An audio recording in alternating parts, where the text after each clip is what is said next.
आसंता काली सारा देश पालुची स्वाधीनता दिवस बा अगस्ट 15। ये अगस्ट 15 को नहीं तत्परता मध्य सत्यवादी और सत्यवादी रे बेस साजसज्जा चली प्रस्तुति चली। एने आमे पहुंची सत्यवादी जो समाधि पीठ रही बकुलवन स्थित समाधि पीठ रही समाधि पीठरे किसी दिन हम अभियोग थिला कि अव्यवस्था भितर समाधि पीठ रही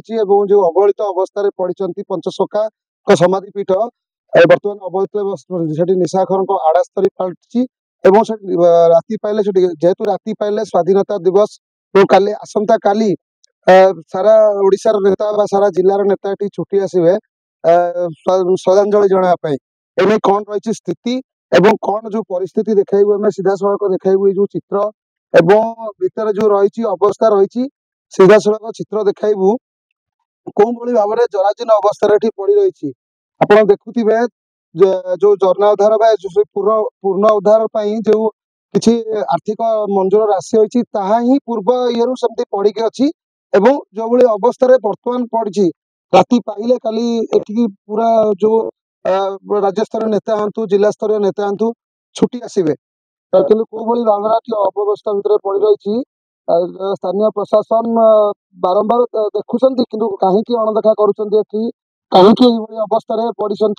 जो पूर्वज मानक नहीं सत्यवादी गौरव गाथा और सत्यवादी सारा विश्व में परिचय पाई जो पाख पार्श्व रही ओडिया विश्वविद्यालय जो रही रही कहीं पाखरे जो कहती दीपतल अंधार भली कहीं जगह को बारंबार अणदेखा कराऊे बारंबार खबर प्रसारण पर भी ये अवस्था अणदेखा अवस्था अवहेलित जराजीर्ण अवस्था पड़ी सीधा सड़क देखा आम कौ भाई अवस्था निशासक्त अवस्था निशा जो निशाखर व्यक्ति मैंने रही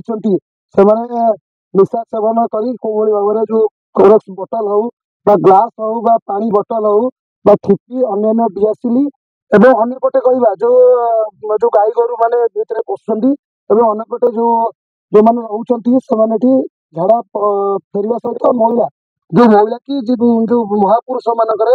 महापुरुष गोटेपटे अच्छा एपटे महिला रही जोटा कि अति निंदनीय कथा जदि ए जिनस सत्यवादी एठू यही जिनस सारा ओडिशा को सारा भारत को जीव जदि सत्यवादी यही जिनस सारा भारत को जीव ताले कौन बार्ता रही जो सत्यवादी की नहीं आम गर्व करुचे आम पूर्वज मान को लेकिन आम गर्व करुचे तो कौन रर्ता जो खराब बार्ता जीव तो कौन सीधा सड़क आम सहित किसी ये अच्छा बुद्धिजीवी अच्छा प्रतिक्रिया रखा एवं कौटना कौटी अवहेलित अवस्था जो अच्छा शीघ्र स्थानीय प्रशासन जो रही आमर